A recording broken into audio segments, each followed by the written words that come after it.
بسم اللہ الرحمن الرحیم اللہم صلی علی محمد وعلی آل محمد وبارک وسلم رب اشرح لی صدری ویسر لی امری واحلل عقدۃ من لسانی یفقہوا قولی واجعل لی وزیرا من اہلی آمین یا رب العالمین۔ ناظرین کرام السلام علیکم ورحمۃ اللہ وبرکاتہ۔ اللہ تعالیٰ کے فضل و کرم سے ماہ رمضان کی خصوصی نشریات آپ کیو ٹی وی پر لائیو ملاحظہ فرما رہے ہیں، اور ہمارا یہ طویل ایک سلسلہ ہے پروگرام کا دورہ ترجمہ قرآن اور قرآن پاک کے ترجمے اور مختصر تشریح کو سمجھنے کی ہم کوشش کر رہے ہیں۔ ایک اہم گزارش یہ ہے کہ قرآن پاک کا مصحف اگر آپ اپنے سامنے رکھیں، مصحف ہو تو کیا ہی اچھی بات ہے، ورنہ کم سے کم کسی گیجٹ پر بھی اگر قرآن پاک کا ٹیکسٹ آپ کے سامنے ہو تو اب کیونکہ ماشاءاللہ ہم ایک ایک پارے سے زیادہ مطالعہ کر رہے ہیں الحمدللہ، تو انشاءاللہ تعالیٰ آپ کی توجہ اور زیادہ بہتر ہو جائے گی۔ آئیے آج کا مطالعہ شروع کریں۔ سورہ ابراہیم کا مطالعہ جاری ہے اور آیت نمبر 42 سے مطالعہ شروع کر رہے ہیں۔ گزشتہ آیات میں سیدنا ابراہیم علیہ السلام کی بہت ہی پیاری، بہت ہی قیمتی اور بہت ہی معروف دعائیں ہمارے سامنے آئیں۔ ان دعاؤں کو یاد کرنا چاہیے، ترجمے کے ساتھ یاد کرنا چاہیے اور دل سے اللہ کے حضور التجا کرتے ہوئے مانگنا چاہیے۔ سورہ ابراہیم کی آیت نمبر 42 سے مطالعہ شروع کر رہے ہیں۔ اعوذ باللہ من الشیطان الرجیم، بسم اللہ الرحمن الرحیم۔ وَلَا تَحْسَبَنَّ اللَّهَ غَافِلًا عَمَّا يَعْمَلُ الظَّالِمُونَ، اور اے مخاطب تم ہرگز گمان نہ کرنا کہ اللہ تعالیٰ اس سے بے خبر ہے جو کچھ ظالم کرتے ہیں۔ انما یؤخرہم لیوم تشخص فیہ الابصار، وہ اللہ سبحانہ وتعالیٰ تو انہیں صرف اس دن تک مہلت دیتا ہے جس میں کھلی رہ جائیں گی آنکھیں۔ قیامت کے دل کی ہولناکی کا بیان۔ مہطعین مقنعی رؤوسہم لا یرتد الیہم طرفہم، وہ اپنے سر اوپر کو اٹھائے ہوئے دوڑتے ہوں گے، ان کی نگاہیں ان کی طرف لوٹ نہ سکیں گی۔ وافئدتہم ہواء، اور ان کے دل خوف کی وجہ سے اڑے ہوئے ہوں گے۔ یہ دہشت مجرمین پر قیامت کے دن طاری ہوگی۔ اللہ تعالیٰ اس بری کیفیت سے ہم سب کی حفاظت فرمائے۔ ارشاد ہوا وَأَنذِرِ النَّاسَ يَوْمَ يَأْتِيهِمُ الْعَذَابُ، اور لوگوں کو اس دن کے آنے سے ڈرائیے جب ان پر عذاب آئے گا۔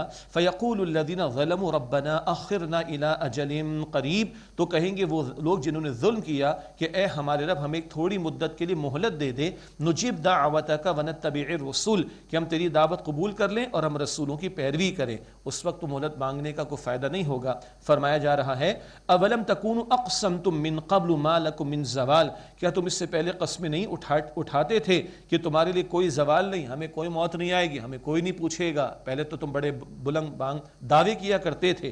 وَسَكَنْتُمْ فِي مَسَاكِنِ الَّذِينَ ظَلَمُوا أَنفُسَهُمْ، اور تم رہے تھے ان لوگوں کے گھروں یعنی علاقوں اور مساکن میں جنہوں نے اپنی جانوں پر ظلم کیا تھا۔ وَتَبَيَّنَ لَكُمْ كَيْفَ فَعَلْنَا بِهِمْ وَضَرَبْنَا لَكُمُ الْأَمْثَالَ، اور تم پر ظاہر ہو گیا تھا کہ ہم نے ان سے کیسا سلوک کیا اور ہم نے تمہارے لیے مثالیں بیان کر دی تھیں۔ پچھلوں کا انجام تمہارے سامنے تھا، عبرتیں تمہارے سامنے تھیں، پیغمبروں کی دعوت تمہارے سامنے تھی، تم نے ضد میں آ کر رد کر دیا، پھر اب مہلت مانگتے ہو، اب مہلت ختم، کوئی فائدہ نہیں ہے۔ وَقَدْ مَكَرُوا مَكْرَهُمْ عِنْدَ اللَّهِ مَكْرُهُمْ، اور ان لوگوں نے چالیں چلیں اور اللہ تعالیٰ اور ان کی چالوں کا توڑ اللہ تعالیٰ کے پاس تھا، اللہ کے سامنے کسی کا کوئی معاملہ چل نہیں سکتا۔ وَعِنْدَ اللَّهِ مَكْرُهُمْ، اور ان کی چالوں کا توڑ اللہ تعالیٰ کے پاس تھا۔ وَإِنْ كَانَ مَكْرُهُمْ لِتَزُولَ مِنْهُ الْجِبَالُ، اور ان کی چالیں تو ایسی تھی کہ اس سے پہاڑ ٹل جاتے۔ بڑی سازشیں کی مخالفین نے، منکرین نے پیغمبروں کی دعوت کو روکنے کی، لیکن اللہ تعالیٰ نے ان ساری چالوں کو ناکام فرما دیا۔ فَلَا تَحْسَبَنَّ اللَّهَ مُخْلِفَ وَعْدِهِ رُسُولًا، پس اے مخاطب تم ہرگز خیال نہ کرنا کہ اللہ تعالیٰ اپنے رسولوں سے کیے گئے وعدے کے خلاف کرے گا۔ ان اللہ عزیز ذو انتقام، بے شک اللہ تعالیٰ زبردست ہے، بدلہ لینے والا ہے۔ پیغمبروں کے لیے اللہ تعالیٰ کی نصرت آتی ہے، البتہ مصائب سے، مشکلات سے گزارا جاتا ہے، اور اس کے بعد اللہ تعالیٰ کی مدد، نصرت پیغمبروں کے لیے آتی ہے۔ اب قیامت کے دن کا بیان۔ یوم تبدل الارض غیر الارض والسماوات وبرزوا للہ الواحد القہار، جس دن اس زمین سے بدل دی جائے گی اور زمین، اور بدل دیے جائیں گے آسمان، اور وہ سب اللہ تعالیٰ یکتا، جو کہ اللہ سبحانہ وتعالیٰ یکتا ہے اور سخت عذاب اور قہر والا ہے، وہ اس اللہ کے سامنے حاضر ہو جائیں گے۔ اللہ قہر والا یعنی عذاب دینے پر قادر ہے، انتقام لینے والا ہے، مجرمین کو سزا دینے والا۔ تو وَبَرَزُوا لِلَّهِ الْوَاحِدِ الْقَهَّارِ، اور وہ سب اللہ یکتا سخت قہر والے کے سامنے حاضر ہو جائیں گے۔ یہ عالم ختم ہو جائے گا قیامت کے دن، ایک نیا عالم، عالم آخر، اس کے اپنے زمینوں کے معاملات، اس کے اپنے آسمانوں کے معاملات ہوں گے، ایک نیا عالم، عالم آخرت۔ مجرمین کا بیان اور بہت سخت بیان ہے عذاب کا۔ وَتَرَى الْمُجْرِمِينَ يَوْمَئِذٍ مُقَرَّنِينَ فِي الْأَصْفَادِ، اور تم دیکھو گے مجرم اس دن باہم زنجیروں میں جکڑے ہوئے ہوں گے. سرابیلہم من قطران وتغشا وجوہہم النار, ان کے لباس گندک کے ہوں گے, آگ بھڑکتی ہے گندک سے, اللہ اکبر, اور آگ ان کے چہرے ڈھانپے ہوئے ہوگی. استغفر اللہ. یہ چہروں پر کبھی تاثرات تھے نا ناگواری کے حق کو دیکھ کر, کبھی تکبر تھا تو چہرے پر اس کے اثرات تھے, انہی چہروں کو جلایا جائے گا. استغفر اللہ. اور ہم پڑھ چکے سورہ نساء آیت نمبر 56 میں, ایک مرتبہ کھال جلے گی, دوبارہ کھال دی جائے گی تاکہ مستقل جلنے کے عذاب کو چکتے رہیں. استغفر اللہ. وَتَغْشَى وُجُوهَهُمُ النَّارُ, اور آگ ان کے چہروں کو ڈھانپے ہوگی. لِيَجْزِيَ اللَّهُ كُلَّ نَفْسٍ مَا كَسَبَتْ, تاکہ اللہ تعالیٰ ہر جان کو اس کی کمائی یعنی اعمال کا بدلہ دے. ان اللہ سریع الحساب, بے شک اللہ تعالیٰ جلد حساب لینے والا ہے. اللہم حاسبنا حسابا یسیرا, دعا کرنی چاہیے کہ اللہ تعالیٰ ہم سب کے حساب کو آسان فرما. ھذا بلاغ للناس, یہ قرآن حکیم پیغام ہے لوگوں کے لیے. وَلِيُنذَرُوا بِهِ, اور تاکہ وہ اس سے ڈرا دیے جائیں, مراد عذاب سے خبردار کر دیے جائیں. وَلِيَعْلَمُوا أَنَّمَا هُوَ إِلَٰهٌ وَاحِدٌ, اور تاکہ وہ جان لیں کہ وہ اللہ معبود واحد, وہی اللہ یکتا معبود ہے, اس کے سوا کوئی معبود نہیں. أَنَّمَا هُوَ إِلَٰهٌ وَاحِدٌ, کہ وہ اللہ معبود یکتا ہے. وَلِيَذَّكَّرَ أُولُو الْأَلْبَابِ, اور تاکہ عقل والے نصیحت حاصل کریں. یہ سورہ ابراہیم کا مطالعہ مکمل ہوا. مکی صورتوں کا سلسلہ جاری ہے. اگلی صورت ہے سورۃ الحجر. ہمارے ہاں جو مصحف چھپتے ہیں انڈو پاک میں, ہندوستان پاکستان میں, ان میں پہلی آیت سورہ حجر کی وہ 13ویں پارے میں ہے, اور بقیہ پوری سورہ حجر وہ 14ویں پارے میں ہے. عالم عرب میں جو مصحف چھپتے ہیں ان میں 14ویں ہی پارے سے اس کا آغاز ہوتا ہے. بہرحال اس کی تفصیل میں مزید ہم نہیں جا رہے. سورہ حجر کا آغاز ہے, اس میں بھی اول اور آخر سورہ ابراہیم کی طرح قرآن کریم کا ذکر, تینوں بنیادی ایمانیات کا تذکرہ ہے, اللہ تعالیٰ کی قدرتوں کے دلائل کا بیان ہے, اور رسولوں کے حالات کو بھی ذکر کیا گیا. جو مکی صورتوں کے بنیادی مضامین ہیں وہ سورہ حجر میں بھی آ رہے ہیں. بسم اللہ الرحمن الرحیم. الف لام را, حروف مقطعات, ان کا ترجمہ نہیں کرتے. تلک آیات الکتاب وقرآن مبین, یہ آیات کتاب کی اور واضح روشن یعنی قرآن حکیم کی. ربما یود الذین کفروا لو کانوا مسلمین, کبھی کافر بھی تمنا کریں گے کاش وہ مسلمان ہوتے. موت کے وقت تمنا کرنا کوئی فائدہ نہیں, عذاب دے کر تمنا کرنا کوئی فائدہ نہیں, مگر کبھی کافر بھی تمنا کریں گے کاش وہ مسلمان ہوتے. ذرہم یأکلوا ویتمتعوا ویلہیہم الامل فسوف یعلمون, بس آپ انہیں چھوڑ دیجئے, وہ کھائیں اور فائدہ اٹھائیں, اور امید انہیں غفلت میں ڈالے رکھیں. امید سے مراد کیا ہے؟ بس ہم تو بخشے جائیں گے, مسئلہ ہی کوئی نہیں ہے. آگے پڑھیں گے بعد میں سورۃ الکہف میں, ایک دنیا پرست آدمی کرے, دنیا میں ملا, کبھی قیامت آ بھی گئی تو وہاں بھی خوب مل جائے گا. ان امیدوں میں پڑے, نہ ایمان ہے نہ نیک اعمال. وما اہلکنا من قریۃ الا ولہا کتاب معلوم, اور نہیں ہلاک کیا ہم نے کسی بستی کو مگر اس کے لیے ایک لکھا ہوا وقت مقرر تھا. ما تسبیق من امت اجلہا وما یستاخرون, نہ کوئی امت سبقت کرتی ہے اپنے مقررہ وقت سے اور نہ وہ پیچھے رہتے ہیں, ہر فیصلہ اپنے وقت پر ہی اللہ تعالیٰ کی طرف سے نازل ہوتا ہے. وقالوا یا ایھا الذی نزل علیہ الذکر انک لمجنون, اور وہ کافر بولے اے وہ شخص کہ جس پر قرآن کریم نازل کیا گیا, بے شک تم تو مجنون ہو. معاذ اللہ ثم معاذ اللہ, یہ بد کلامی ہے جو مشرکین کرتے تھے. اللہ تعالیٰ کے کلام میں اس کو نقل کیا گیا, اندازہ کیا جائے کہ پیغمبروں کو کیا کچھ جھیلنا پڑا, اور امام الانبیاء محمد مصطفیٰ علیہ السلام کو بھی کیا کچھ ان کفار نے کہا ہے. لو ما تأتین بالملائکۃ ان کنت من الصادقین, تم ہمارے پاس فرشتوں کو کیوں نہیں لے آتے اگر تم سچوں میں سے ہو. یہ وہی فرمائش, ایسا کر کے دکھاؤ ویسا کر کے دکھاؤ. ما ننزل الملائکۃ الا بالحق وما كانوا اذا منذرین, ہم نازل نہیں کرتے فرشتے مگر حق کے ساتھ, اور اس وقت تو وہ مہلت نہیں دیے جائیں گے. فرشتے کھیل تماشے کے لیے نہیں بھیجے جاتے, کبھی فرشتے اللہ عذاب کے فیصلے لے کر بھی بھیجتا ہے اور ان کو عذاب کا فیصلہ دے کر بھیجا جاتا ہے, اور وہ آتے مقصد کے ساتھ, اور تمہارے کہنے پر فرشتوں کا نزول نہیں ہوگا, اللہ کی حکمت کے مطابق ہوگا. اگلی آیت کریمہ معروف ہے حفاظت قرآن حکیم کے تعلق سے. فرمایا اِنَّا نَحْنُ نَزَّلْنَا الذِّكْرَ وَإِنَّا لَهُ لَحَافِظُونَ, اور بے شک ہم نے اس الذکر یعنی قرآن حکیم کو نازل کیا, اور بے شک ہم ہی اس کی حفاظت کرنے والے ہیں. نہ تورات, نہ زبور, نہ انجیل, نہ کسی اور کتاب, بلکہ قرآن حکیم جو آخری کلام ہے, الہامی کلام, اس کی حفاظت کا اللہ تعالیٰ نے ذمہ لیا, اور یہ تحریر کے ذریعے بھی محفوظ ہوا, حفظ کے ذریعے بھی محفوظ ہوا, تدریس کے ذریعے بھی محفوظ ہوا, اور عمل کے ذریعے بھی محفوظ ہوا. یہ 4 ذرائع بہت معروف ہیں, تحریر بھی, اور حفظ بھی, اور تدریس بھی, اور عمل بھی. پھر ایک بہت بڑا ذریعہ سینوں میں, کروڑوں سینوں میں بلا مبالغہ یہ قرآن حکیم اللہ سبحانہ و تعالیٰ نے محفوظ فرما دیا. اچھا, ذکر کے نزول میں اہل علم نے بیان فرمایا کہ قرآن حکیم بھی شامل ہے جو وحی متلو ہے جس کی ہم تلاوت نماز میں کرتے ہیں، اور حدیث رسول بھی شامل ہے صلی اللہ علیہ وسلم جس کو وحی غیر متلو کہا جاتا ہے، جس کی نماز میں تلاوت نہیں کی جاتی۔ قرآن حکیم کی حفاظت کے ذیل میں قرآن حکیم کی تشریح جو سنت و حدیث رسول میں آئی صلی اللہ علیہ وسلم، اس کی حفاظت بھی شامل ہے۔ فرمایا وَلَقَدْ أَرْسَلْنَا مِن قَبْلِكَ فِي الشِّيَعِ الْأَوَّلِينَ، اور یقیناً ہم نے آپ سے پہلے گروہ میں رسولوں کو بھیجا۔ وَمَا يَأْتِي مِن رَّسُولٍ إِلَّا كَانُوا بِهِ يَسْتَهْزِئُونَ، اور ان کے پاس کوئی رسول نہیں آئے مگر وہ لوگ یعنی اس قوم کے لوگ ان سے استہزاء کرتے۔ كَذَلِكَ نَسْلُكُهُ فِي قُلُوبِ الْمُجْرِمِينَ، اسی طرح ہم اس انکار کی روش کو مجرمین کے دلوں میں ڈال دیتے ہیں جو ہٹ دھرمی میں آ کر پیغمبروں کی مخالفت پر کمر بستہ ہو جاتے ہیں۔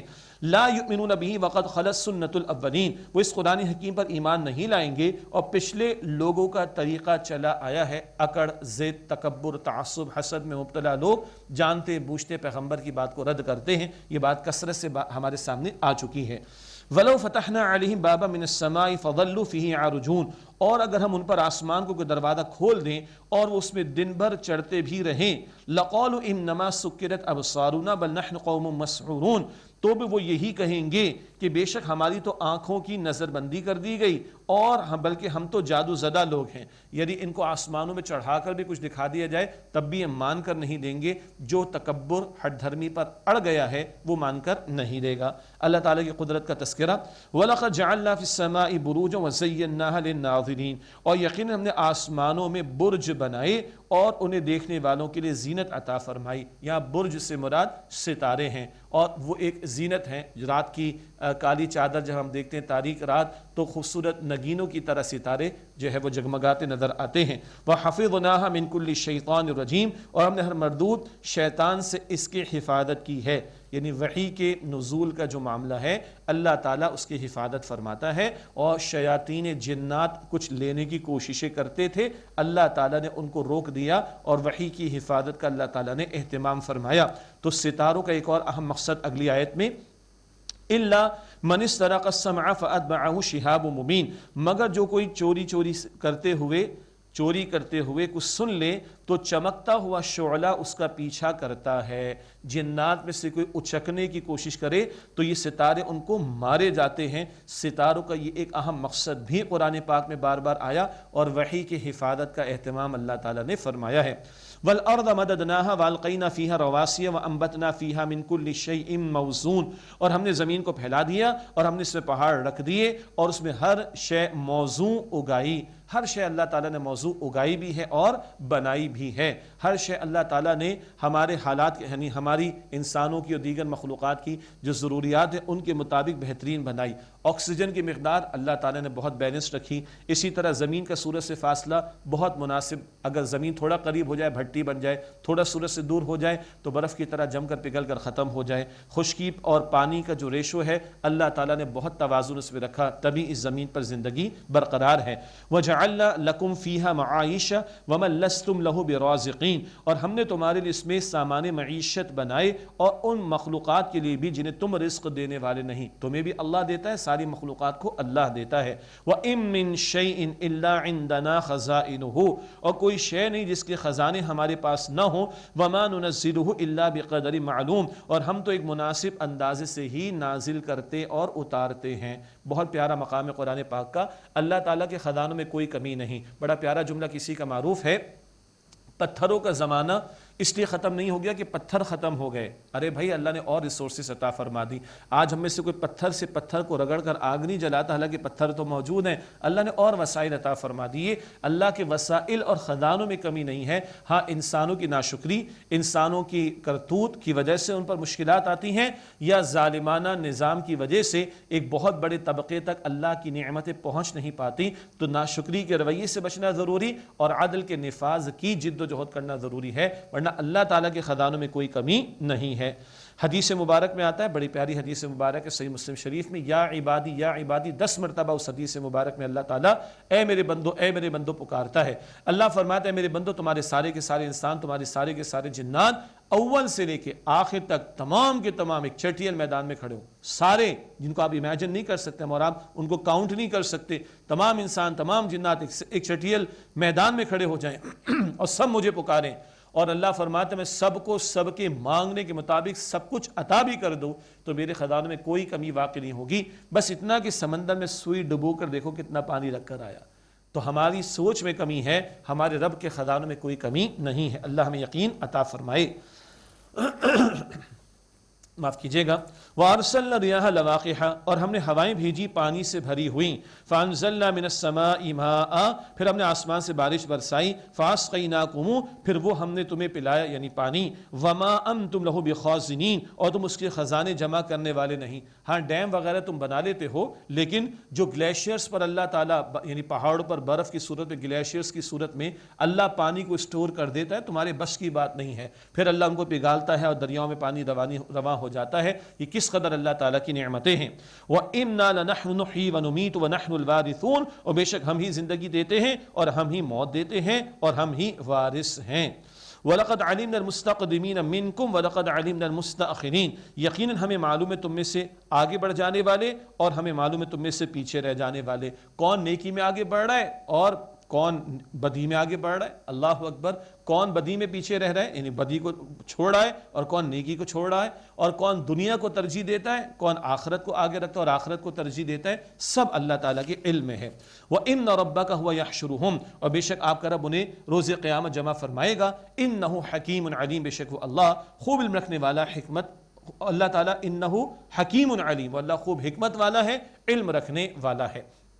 اس کے بعد تیسرا رکوع سورہ حجر کا اور سیدنا آدم علیہ السلام کا قصہ آ رہا ہے تیسری مرتبہ۔ یہ بات ہم پہلے پڑھ چکے ہیں، یہ قصہ 7 مرتبہ قرآن پاک میں آیا ہے، تیسری مرتبہ آ رہا ہے۔ ہر مرتبہ کوئی نیا پہلو ہمارے سامنے آئے گا انشاءاللہ تعالی۔ یہاں پر خاص جو تخلیق آدم علیہ السلام ہے اور روح کا پھونکا جانا، اس کا بیان بھی آیا ہے۔ فرمایا وَلَقَدْ خَلَقْنَا الْإِنسَانَ مِنْ صَلْصَالٍ مِنْ حَمَإٍ مَسْنُونٍ، اور ہم نے یقیناً انسانوں کو پیدا کیا ایک کھن کھناتے ہوئے یعنی بجتے ہوئے سیاہ سڑے ہوئے گارے سے۔ یہ تخلیق انسانی کے مراحل کا مختلف الفاظ میں قرآن پاک میں ذکر آتا ہے۔ مٹی کا لفظ آتا ہے، تراب خشک مٹی کو کہا جاتا ہے۔ تین کا لفظ آتا ہے، تین کے لفظ سے مراد کیا ہے؟ بھیگی ہوئی مٹی جس کو پانی میں ڈال کر جو ہے وہ گیلا کیا جائے۔ پھر حمأ مسنون جو یہاں پر ذکر آیا، وہ مٹی جس کو گوند لیا جائے اور تھوڑا سا اس کے اندر وہ گارے کی شکل پیدا ہو جائے۔ پھر سلسال، وہ مٹی کی جو ذرا اب پکی ہو گئی ہے اور اس میں سے کچھ بجنے کی آواز آ رہی ہے۔ تو خشک مٹی، بھیگی ہوئی مٹی اور سیاہ سڑے گارے کی شکل والی مٹی اور بجنے والی، یہ مختلف اسٹیجز اللہ تعالیٰ نے مختلف مقامات پر بیان فرمائے۔ آگے جنات کا ذکر ہے، وَالْجَانَّ خَلَقْنَاهُ مِن قَبْلُ مِن نَارِ السَّمُومِ، اور جنات کو اس سے پہلے ہم نے بے دھوئیں کی آگ سے پیدا کیا۔ آگ کی لپٹ سے جس میں دھواں نہ ہو، اس سے یعنی آگ سے جنات کی تخلیق ہے۔ وَإِذْ قَالَ رَبُّكَ لِلْمَلَائِكَةِ إِنِّي خَالِقٌ بَشَرًا مِنْ صَلْصَالٍ مِنْ حَمَإٍ مَسْنُونٍ، اور یاد کیجئے جب آپ کے رب نے فرشتوں سے فرمایا کہ بے شک میں انسان کو بنانے والا ہوں ایک کھن کھناتے ہوئے سیاہ سڑے ہوئے گارے سے۔ فَإِذَا سَوَّيْتُهُ وَنَفَخْتُ فِيهِ مِن رُوحِي فَقْعُوا لَهُ سَاجِدِينَ، پھر جب میں اسے درست کر لوں اور اس میں اپنی روح میں سے پھونک دوں تو تم اس کے لیے سجدے میں گر جانا۔ یہ ہے انسان کا شرف۔ جسم مکمل ہوا خاکی آدم علیہ السلام کا، اللہ کے حکم سے اس میں روح پھونکی گئی، اب فرشتوں کو سجدہ کرایا گیا۔ تو انسان کا شرف محض مٹی والے وجود کی بنیاد پر نہیں، انسان کا شرف روح کی بنیاد پر ہے، اور اس روح کی آبیاری ضروری ہے۔ اس روح کی آبیاری اس قرآن پاک سے ہوگی، اور اس روح کو بیدار کرنے کا بہت بڑا رمضان شریف کا روزہ بھی، نفل روزہ بھی، اور اس کے بعد جب روح بیدار ہو تو قرآن حکیم اس کی بہت بڑی غذا ہے۔ خیر یہاں ذکر ہے شرف انسانیت کس بنیاد پر ہے؟ روح کی بنیاد پر۔ فسجد الملائکۃ کلھم اجمعون، پس سجدہ کیا سب کے سب فرشتوں نے، تمام کے تمام نے، سوائے الا ابلیس، سوائے ابلیس کے۔ تھا یہ جنات میں سے، سورہ کہف کی آیت 50 میں بات آ جائے گی۔ ابا ان یکون مع الساجدین، اس نے انکار کیا کہ وہ سجدہ کرنے والوں کے ساتھ ہو۔ قال یا ابلیس ما لک الا تکون مع الساجدین، اللہ تعالیٰ نے فرمایا کہ ابلیس تجھے کیا ہوا کہ تو سجدہ کرنے والوں کے ساتھ نہ ہوا؟ قال لم اکن لاسجد لبشر، خلقتہ من صلصال من حمأ مسنون، اس نے کہا کہ میں ایسا نہیں ہوں کہ سجدہ کروں انسان کو، اے اللہ جس کو تو نے کھن کھناتے ہوئے سیاہ سڑے ہوئے گارے سے پیدا کیا ہے، وہی اس کے ذہن میں تکبر تھا، میں آگ سے بنا یا مٹی سے بنا۔ قال فخرج منها فإنك رجیم، اللہ تعالیٰ نے فرمایا کہ یہاں سے مراد جنت سے نکل جا، بے شک تو مردود ہے، یعنی تجھے اللہ تعالیٰ کی رحمت سے دور کر دیا گیا ہے۔ وَأَنَّ عَلَيْكَ اللَّعْنَةَ إِلَىٰ يَوْمِ الدِّينِ، اور بے شک تجھ پر قیامت کے دن تک لعنت ہے۔ قال رب فانظرنی إِلَىٰ اس نے کہا کہ اے میرے رب مجھے اس دن تک کے لیے مہلت دے دے جس دن مردوں کو اٹھایا جائے گا قیامت کا دن۔ قال فإنك من المنظرین، اللہ تعالیٰ نے فرمایا کہ بے شک تو مہلت دیے جانے والے لوگوں میں سے ہے۔ الی یوم الوقت المعلوم، اس دن تک جس کا وقت مقرر ہے، اللہ کے ہاں طے ہے وہ دن قیامت کا، اور اس دن تک کے لیے تجھے مہلت دے دی گئی۔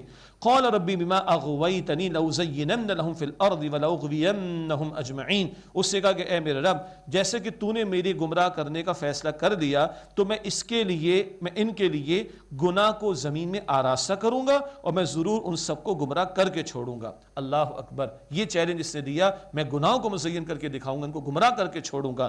ہاں ایک ایکسیپشن ہے جو خود شیطان بیان کر رہا ہے، الا عبادک منہم المخلصین، سوائے ان میں سے جو تیرے مخلص بندے ہیں۔ اللہ اکبر، مخلص اخلاص رکھنے والا، مخلص جسے اللہ تعالیٰ چن لے، جن میں طلب ہوگی تڑپ ہوگی اللہ تعالیٰ ہدایت عطا فرمائے گا، جن میں طلب ہوگی تڑپ ہوگی اللہ تعالیٰ نیکی میں ان کو آگے بڑھائے گا، جو سچی توبہ کر لیں گے اللہ معاف فرما کر ان کی دستگیری فرمائے گا۔ اللہ اکبر۔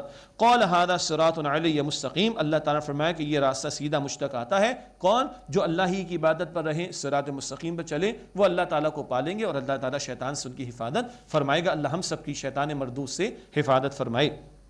ان عبادی لیس لک علیہم سلطان، بے شک وہ میرے بندے ہیں ان پر تیرا کوئی زور نہیں، الا من اتبعک من الغاوین، مگر گمراہوں میں سے جس نے تیری پیروی کی۔ تو فرمایا کہ وہ تو پھر گمراہی ہوں گے اور تیرے ساتھ ہوں گے۔ اللہ کے جو عبادت کرنے والے ہو جائے، جو اللہ کے ہو رہے ہیں، یعنی کیا بتایا جا رہا ہے؟ اللہ کے لیے مخلص، اللہ کے تم اخلاص رکھو اور اللہ ہی کے ہو رہو، اور اللہ کی طرف متوجہ ہو جاؤ، اللہ کی یاد سے جڑ جاؤ، اللہ کی اطاعت سے جڑ جاؤ، تو اللہ تمہیں شیطان سے محفوظ رکھے گا۔ الا من اتبعک من الغاوین، سوائے وہ کہ گمراہوں میں سے جس نے تیری پیروی کی، پھر وہ تو تیرے ساتھ ہی ہوگا۔ جو خود بہکنا چاہے گا تو پھر بھارت زبردست سے اس کو ہدایت نہیں دی جائے گی۔ وَإِنَّ جَهَنَّمَ لَمَوْعِدُهُمْ أَجْمَعِينَ، اور بے شک ان سب کے لیے جہنم وعدہ گاہ ہے، لَهَا سَبْعَةُ أَبْوَابٍ، اس جہنم کے 7 دروازے ہیں۔ جنت کے 8 ہیں، جہنم کے 7 ہیں، اور گناہوں کے اعتبار سے فلاں مشرک فلاں کافر، تو گناہوں کی شدت کے اعتبار سے ان کا دروازوں کا معاملہ۔ لِكُلِّ بَابٍ مِّنْهُمْ جُزْءٌ مَقْسُوم، ہر دروازے کے لیے ان کا ایک حصہ تقسیم شدہ ہے ان کے گناہوں کی نوعیت و شدت کے اعتبار سے۔ اللہ تعالی ہم سب کو جہنم کے عذاب سے محفوظ فرمائے۔ اگلی آیات میں اللہ کے متقی بندوں کا بیان۔ ان المتقین فی جنات وعیون، بے شک متقین باغات و چشموں میں ہوں گے۔ ادخلوها بسلام آمنین، کہا جائے گا تم ان میں سلامتی کے ساتھ بے خوف و خطر داخل ہو جاؤ۔ جنت والوں کا ذکر ہے۔ ونزعنا ما فی صدورهم من غل اخوانا علی سرور متقابلین، اور ہم ان کے سینوں سے رنجشیں کھینچ لیں گے، وہ بھائی بھائی بن کر تختوں پر آمنے سامنے بیٹھے ہوں گے۔ ایمان والے بھی انسان ہے نا، روبوٹ تو نہیں ہے، کچھ جذبات، کچھ اونچ کچھ نیچ، کوئی ہلکی پھلکی رنجش کا معاملہ اللہ پاک صاف کر کے جنت میں داخل فرمائے گا۔ تختوں پر ہوں گے، یہ تخت ہمارے لیے چٹخ جاتے ہیں، یہ جنتیوں کے شاہانہ تخت ہوں گے، اور وہاں ریلیکس ماحول ہوگا اور آمنے سامنے بیٹھے ہوں گے، خوشگپی کر رہے ہوں گے۔ اللہ اکبر۔ اللہم انا نسألک جنت الفردوس، اے اللہ ہم تجھ سے جنت الفردوس کا سوال کرتے ہیں۔ لا یمسہم فیہا نصب وما ہم منہا بمخرجین، اس میں انہیں کوئی تکلیف نہیں چھوئے گی اور نہ وہ اس سے نکالے جائیں گے۔ نبی عبادی انی انا الغفور الرحیم، اے میرے نبی صلی اللہ علیہ وسلم میرے بندوں کو خبر دے دیجئے کہ بے شک میں بہت بخشنے والا نہایت رحم فرمانے والا ہوں۔ ہاں وان عذابی هو العذاب العلیم، اور یہ کہ بے شک میرا عذاب ہی دردناک عذاب ہے۔ یہ دونوں شانیں اللہ تعالیٰ کی ساتھ ساتھ قرآن حکیم میں آتی ہیں، اللہ غفور و رحیم بھی ہے اور اللہ تعالیٰ کا عذاب بڑا دردناک ہے۔ تو اللہ کی رحمت کی امید رکھنی چاہیے اور اللہ کی پکڑ کا خوف رکھنا چاہیے۔ یہ بات پہلے بھی ہمارے سامنے آتی رہی ہے۔ اب ابراہیم علیہ السلام کا قصہ آ رہا ہے۔ پچھلی پہلے بھی ہم سورہ ہود میں کچھ مطالعہ کر کے آ چکے، اب رسولوں کے حالات کا مختصر بیان ہے۔ ابراہیم علیہ السلام کا ذکر۔ وَنَبِّهُمْ عَنْ ضَيْفِ ابراہیم، اور ان ابراہیم علیہ السلام کے مہمانوں کا حال سنائیے۔ اِذْ دَخَلُوا عَلَيْهِ فَقَالُوا سَلَامًا، جب وہ ان کے پاس پہنچے تو انہوں نے کہا سلام۔ ابراہیم علیہ السلام کے پاس فرشتے انسانی شکل میں آئے ہیں اور انہوں نے سلام کہا. قال انا منکم وجیلون، انہوں نے فرمایا کہ ہم تو تم سے ڈرتے ہیں. قالوا لا توجل انا نبشرک بغلام علیم، ان فرشتوں نے کہا کہ ڈریے مت، ہم تو آپ کو ایک لڑکے کی خوشخبری دیتے ہیں جو علم والا ہوگا. یہ جناب اسحاق علیہ السلام کی خوشخبری آ رہی ہے. وہ خوف کا پہلو کیا تھا؟ فرشتوں کا نزول کسی قوم کو عذاب دینے کے لیے تو نہیں، یہ ایک رائے اور کھانا نہیں کھایا تھا تو ایک خوف سے محسوس ہوا کہ دشمن اس دور میں کھانا نہیں کھایا کرتا تھا. فرشتوں نے تسلی دی، ہم ایک علم رکھنے والے لڑکے کی خوشخبری سنانے کو آئے ہیں. قال ابشرتمونی علی ان مسنی الکبر فبما تبشرون، ابراہیم علیہ السلام نے فرمایا کیا تم مجھے اس حال میں خوشخبری دیتے ہو کہ مجھے بڑھاپا پہنچ چکا ہے تو بھائی کس بات کی خوشخبری دیتے ہو؟ قالوا بشرناک بالحق فلا تکن من القانتین، انہوں نے کہا کہ ہم نے آپ کو خوشخبری دی ہے حق کے ساتھ، سچائی کے ساتھ. فلا تکن من القانتین، پس آپ مایوس ہو جانے والوں میں سے نہ ہو جائیے. قال ومن یقنط من رحمت ربہ الا الضالون، انہوں نے فرمایا کہ اپنے رب کی رحمت سے کون مایوس ہوگا سوائے ان کے جو گمراہ ہو جائیں. قال فما خطبکم ایھا المرسلون، انہوں نے فرمایا اے فرشتوں پس تمہاری کیا مہم ہے، کہاں کا ارادہ؟